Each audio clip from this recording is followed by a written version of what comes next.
Mi365 Podcasts with me, Pete Cohen.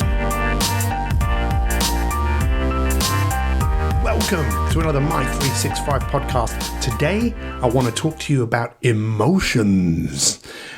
First off, though, I must give a massive shout out to everyone who's been downloading and listening to our podcasts because we're getting some amazing reviews. And for me, it's such a joy to be able to find incredible people, be able to talk to them and share their stories to inspire you.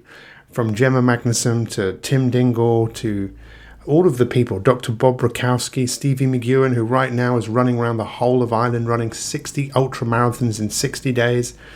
And it's just amazing to hear other people's stories. The thing about stories is they tap into our emotions. And that's what I want to talk to you about today, because for many years, people thought emotions were like fluffy stuff. When we talked about psychology, neuroscience, it was really kind of think, oh, it's not really good, emotions. I mean, you don't really want to feel emotion. But really, things have changed because now we really understand that effective neuroscience, which is the science of how our brains work, is based on the emotional responses we have, how different experiences in our life have affected us. You see, I come from the belief that everyone can change. Everyone has the capacity to change their thoughts, to change their actions, to change their behaviors, and change the results that they get in their life. You see, Mi365 is about 365 days of you working on yourself. Mi365, creating a different story.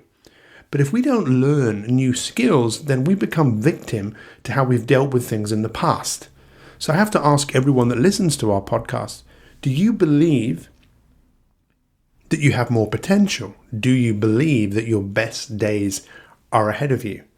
Do you believe that there are skills and things that you could learn that would allow you to be happier, more successful, more financially free?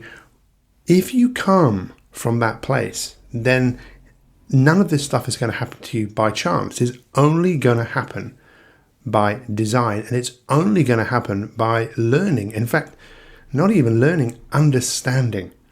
And that's my goal. And many of you know that we do 365 days of free. Actually, that's not true.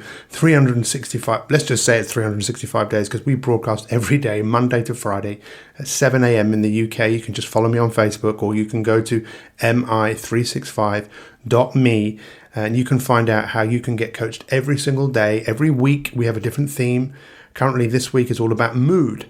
And mood relates a lot to emotion. So let's get into the heart of today's podcast.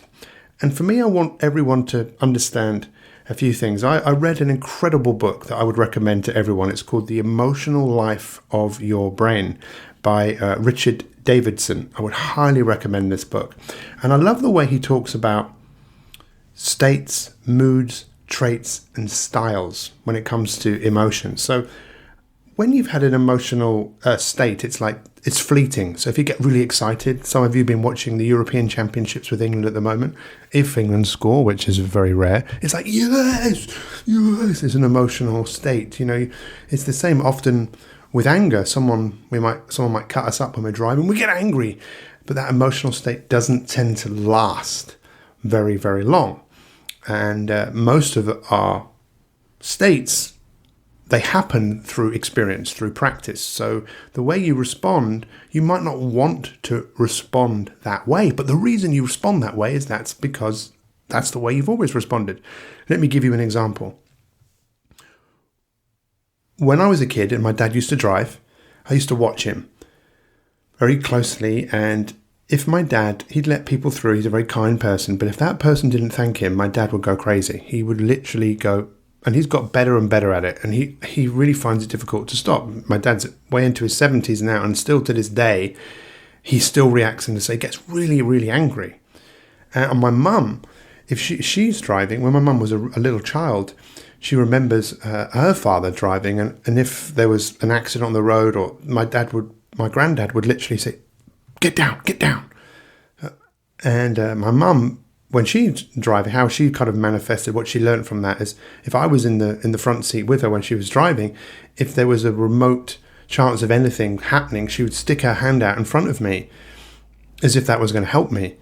Now, I know logically that these two things aren't necessarily the best ways to respond, yet when I actually started to drive, I behaved in both of those ways. So many of the emotional states that we have learned, and I challenge all of you to really think about that, to take ownership.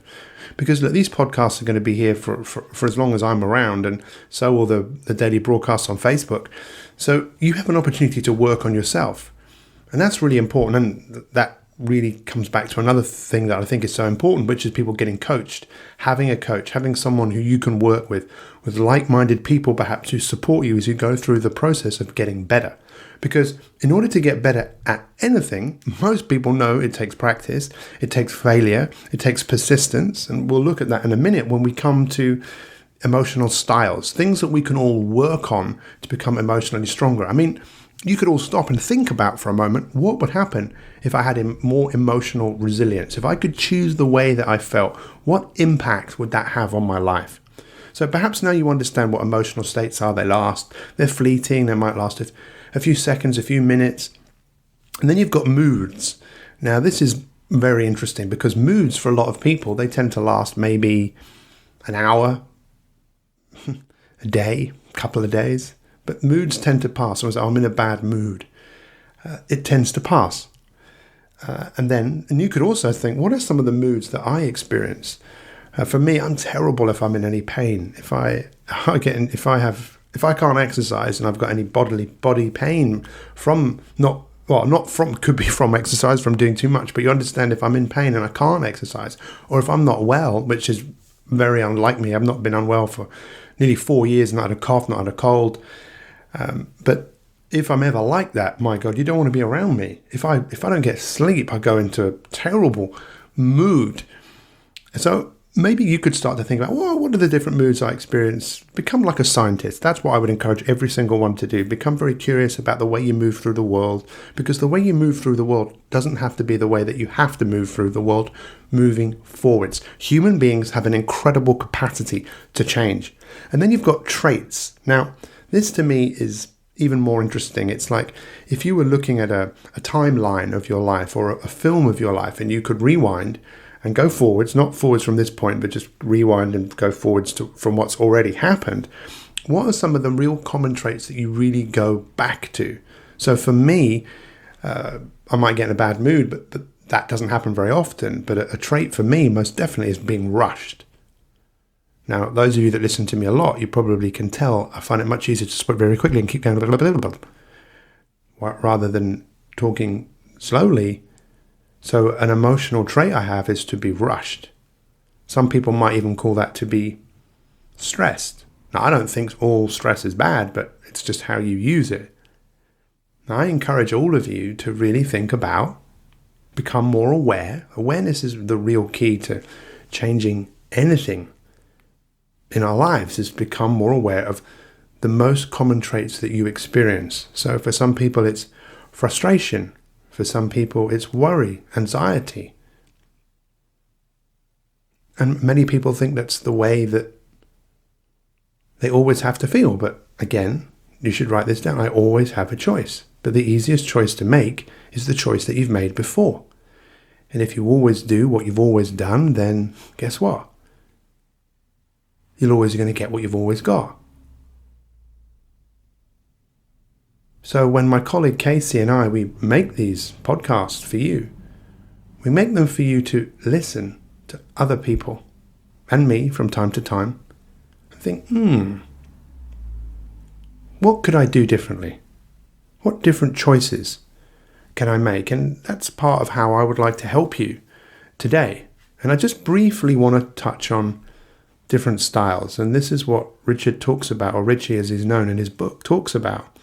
The different styles that have been measured and tested in neuroscience. And these are all areas that we can improve upon. We can become all more resilient. So we bounce back quicker. We can all have a more positive outlook.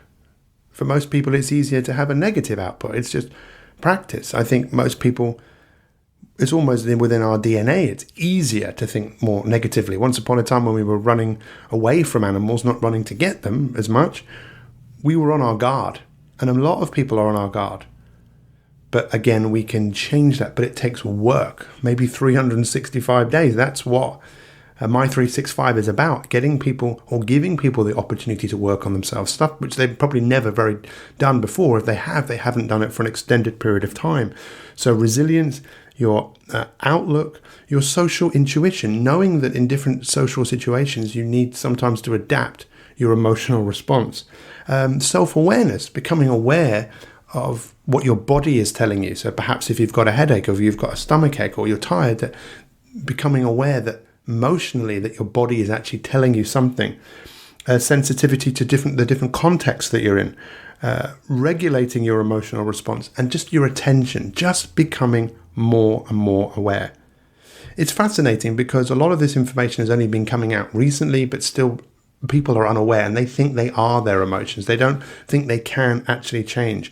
So how I'd like to kind of summarize this all for all of you is that how about for the next few days, weeks, months, that you started to see life as a game and you learn to challenge your negative thoughts, because your negative thoughts lead to negative emotions and they become like barriers of thoughts. And I really challenge you to find a way to break them down. So if, for example, you're experiencing any negative emotion, even just when it's just rearing its little head, this is where you have to become aware. Think to yourself, what else could this situation mean? What else could this emotion mean? Can I take anything good from this?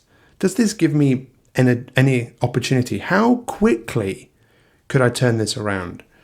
That's my biggest challenge to you. If you just picture a baby now, I know maybe you've got babies or you've seen babies, or guess what, you were a baby once. You could literally go from hello. You could literally flip states. Don't let your emotions control you. Realize that you have the capability to shift, but it's taking ownership of that. It's taking responsibility.